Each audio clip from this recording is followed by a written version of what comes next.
자, 오늘도 돈 벌기를 신나게 즐겨볼까요? 신나게 돈 벌 수 있는 오늘의 돈이 되는 이슈. 그 첫 번째 주자는 김원식 경제평론가와 함께합니다. 어서 오세요. 네, 안녕하세요. 네.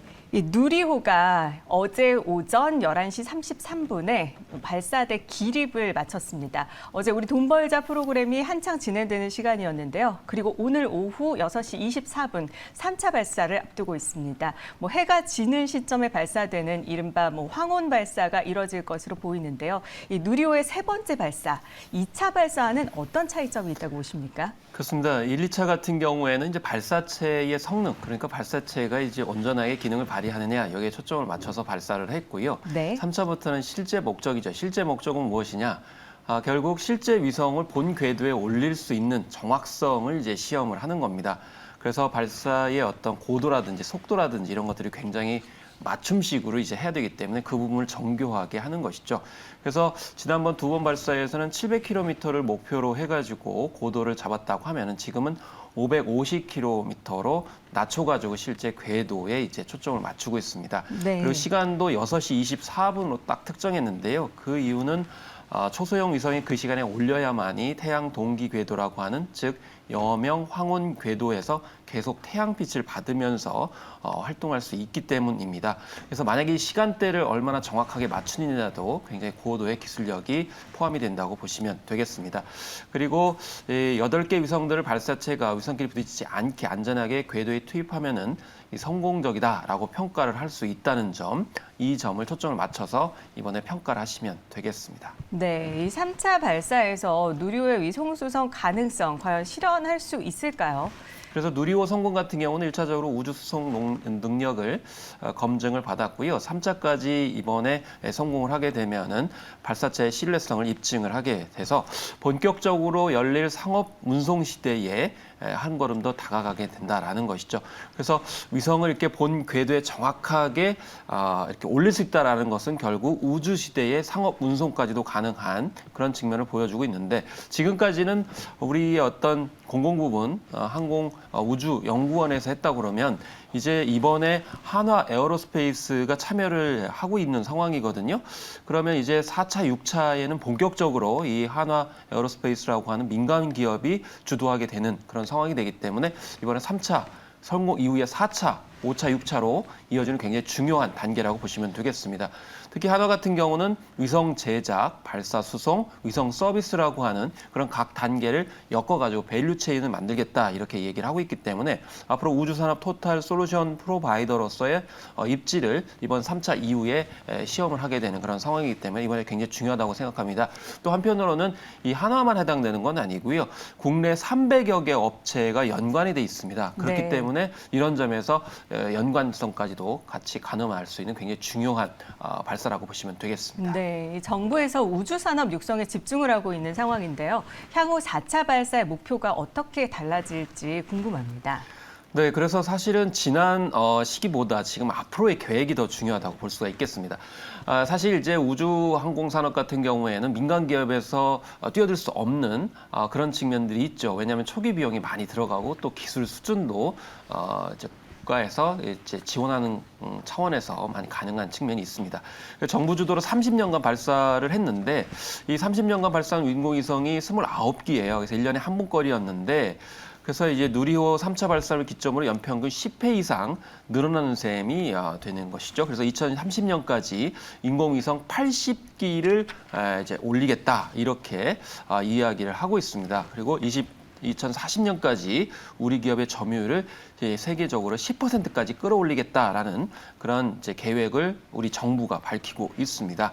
그래서 최근에 이렇게 밝힌 내용들을 좀 보면은 2027년까지 초소형 위성 군집 시스템 개발 사업에 총 2,300억 원을 투입을 해서 위성 11기를 우선 2027년까지 띄우겠다 이렇게 밝히고 있고요. 위성 개발 주체는 민간 위성 기업인 세트렉 I가 이제 낙점이 되고 있습니다. 그래서 해외 발사체로 위성 1기를 띄워서 검증하고 누리호 5차, 6차 발사에 5기씩 실어서 발사를 하겠다 이렇게 밝히고 있습니다. 이러면은 향후에 위성 발사체 제작에 필요한 반도체 등 제조업은 물론이고요. 통신 서비스와 기후, 또 지형 관측 등 전후방적으로 산업 효과가 있을 것으로 예측이 되고 있기 때문에 이런 연관 산업을 좀 꼼꼼하게 챙겨보시면 더 좋겠고요. 앞으로 이제 정부에서는 민간 기업에 참여할 수 있는 공공 R&D 수요 발굴이라든지 민간 소형 발사장 구축, 또 공공기관 시험 발사에 관련된 시설들을 개방하겠다 이렇게 향후 밝히고 있기 때문에 좀 시간차를 두고 계속 주목하시면 좋겠습니다. 네, 이 우주 관련주도 주목해 보면서 오늘의 3차 황혼 발사 성공을 좀 기원해 봐야겠습니다. 자, 그리고 삼성전자 얘기를 좀 해보겠습니다. 이 외국인이 이달 들어서만 삼성전자를 1조 3천억 원 넘게 사들였습니다. 또 연초부터 어제 23일까지만 9조 1,402억 원어치를 순매수를 했는데요. 외국인들의 삼성전자 매수, 그 배경을 좀 살펴볼까요? 아무래도 이제 증시 큰손들이 삼성전자를 주목하는 이유가 반도체 수요가 반등할 것이라는 전망 때문이죠. 또 메모리 반도체 시장을 과점하고 있는 삼성전자, 또 SK 하이닉스, 또 미국 마이크론의 이제 감산 결정으로 반도체 재고가 감소하고 그래서 반도체 가격이 좀 상승할 것이다라는 기대를 반영을 하고 있습니다. 네. 그래서 사실 이 부분은 이제 지금 현재의 그런 부분보다는 좀 멀리 보는 그런 측면이라고 볼 수 있으면 되겠는데요. 그래서 지금 매수세가 당분간 지속될 것으로 이렇게 전망이 되고 있습니다. 네. 또 충분한 반도체 생산 능력이 있고요. 또 풍부한 현금을 확보한 삼성전자.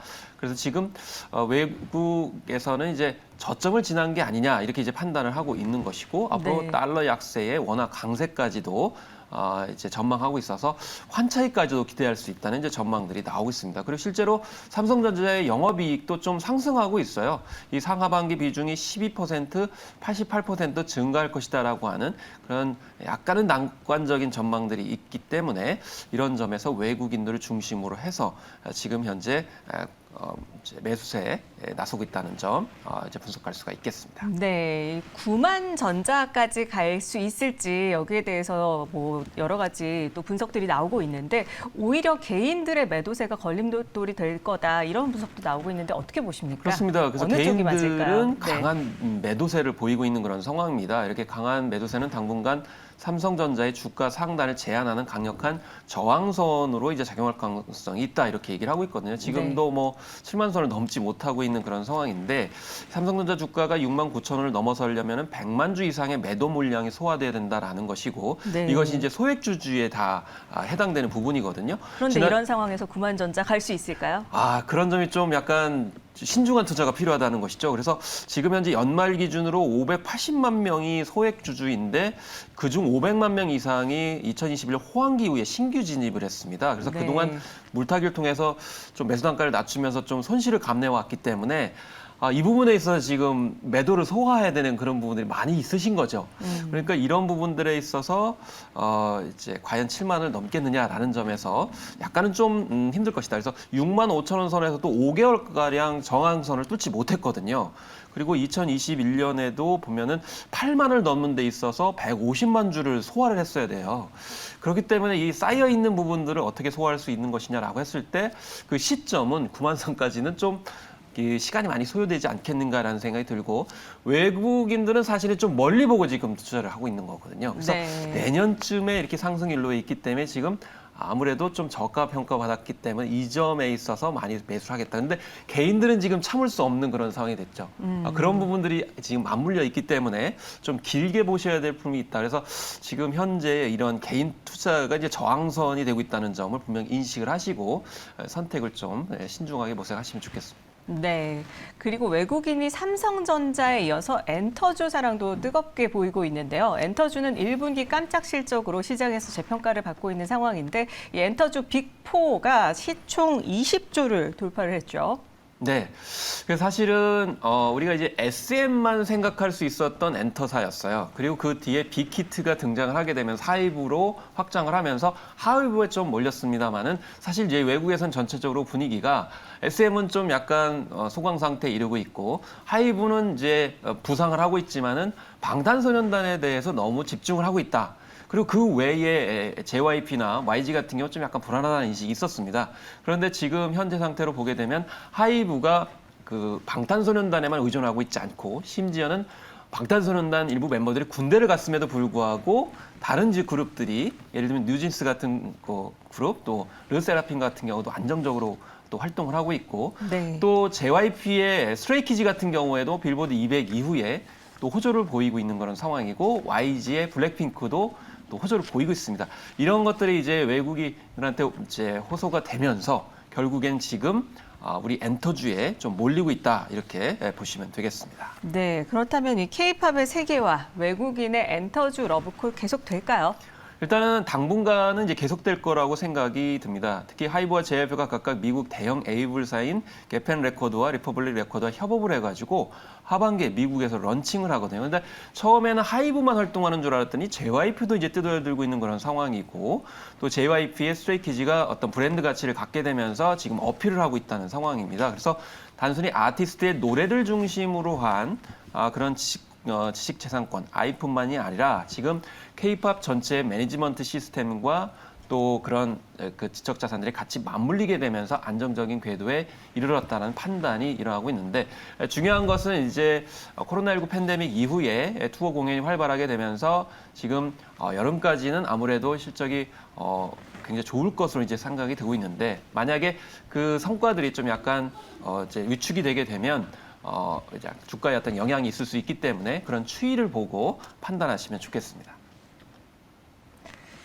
네, 그리고 미국 펜타곤 청사 근처에서 이 대형 폭발이 발생했다는 주장이 가짜 사진이 소셜미디어를 중심으로 확산해서 주가가 출렁였잖아요. 자세한 내용이 어떤 건지 좀 소개를 좀 해주시죠. 그렇습니다. 그 블룸버그 피드라는 트위터 계정에 워싱턴 DC 펜타곤 단지 근처에서 대형 폭발이 있었다라는 그런 글과 함께 사진이 올라왔습니다. 네. 그래서 깜짝 놀란 거죠. 그래서 뉴욕 증시의 다우존스 30의 산업지수 평균 지수가 4분 만에 85포인트나 하락을 네. 했습니다. 그렇지만은 실제로 그 근처에 근무하고 있는 박사가 사실 아니다 이렇게 얘기를 했습니다. 그러자 스탠다드 푸어스의 500 지수 같은 경우도 오전 9시 30분에 0.3% 떨어졌다가 이제 반등을 한 그런 상황이었고요. 네. 안전자산인 미국 국채와 금의 가격은 반대로 잠시 상승을 한 그런 상황이었습니다. 네. 그래서 결국에는 우려하던 사안이 이제 벌어지게 된 것인데 그 전에는 주로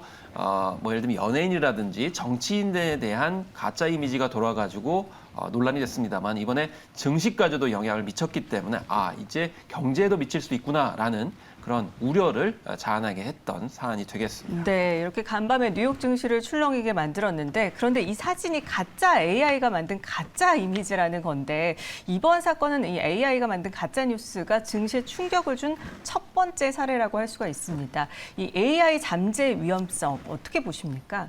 네, 그래서 AI 가짜 뉴스가 시장을 움직인 첫 번째 사례일 것이다라고 블룸버그 통신이 이제 밝혔는데요. 그렇지만은 현재 수준으로는 좀 면밀히 보면 잘 알 수 있다라는 분석들이 많습니다. 가짜 이미지를 잠깐 보시면은 담장이 변형되고 있고 뒤섞인 흔적이 한눈에 이제 알 수가 있습니다.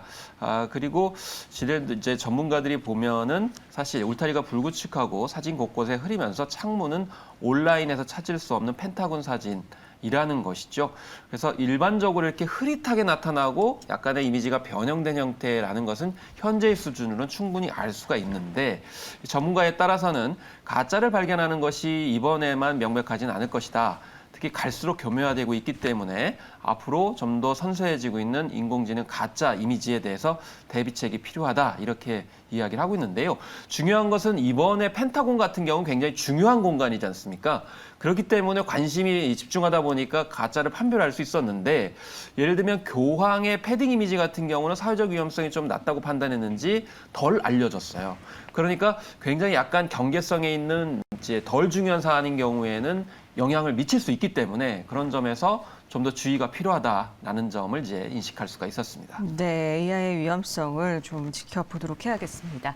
자, 그리고 6월에 전국 아파트 입주 물량이 2021년 11월 이후 가장 많은 수준인 것으로 집계됐습니다. 만기를 앞둔 기존 단지에서 역전세 현상이 심화할 것이라는 전망이 나오고 있는데요. 실제로 어떤 상황입니까? 그렇습니다. 지금 입주 물량이 2021년 11월 이후에 가장 많은 수준으로 집계됐습니다. 그래서 서울 노원구, 인천 서구, 경기 수원시 등이 대규모 입주가 예상 예상되고 있기 때문에 역전세난이 지금 예측이 되고 있는 상황입니다.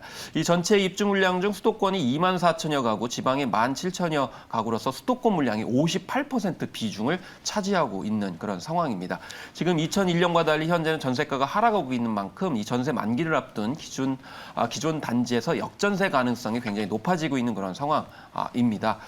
특히 2년 전 전세 가격이 가장 많이 올랐던 인천 같은 경우는 입주 물량이 굉장히 많아지고 있는 그런 상황이기 때문에 역전세에 미리 대비할 필요성이 있다라고 전망이 되고 있고, 정부 쪽에서도 전세 보증금을 불가피하게 못 돌려주는 집주인에게 대출 규제를 완화해야 된다라는 그런 이제 검토 내용들이 나오고 있는 배경이라고 보시면 되겠습니다. 네. 지금까지 돈이 되는 이슈 김원식 경제평론가와 함께 자세히 살펴봤습니다. 오늘 말씀 고맙습니다. 네, 감사합니다.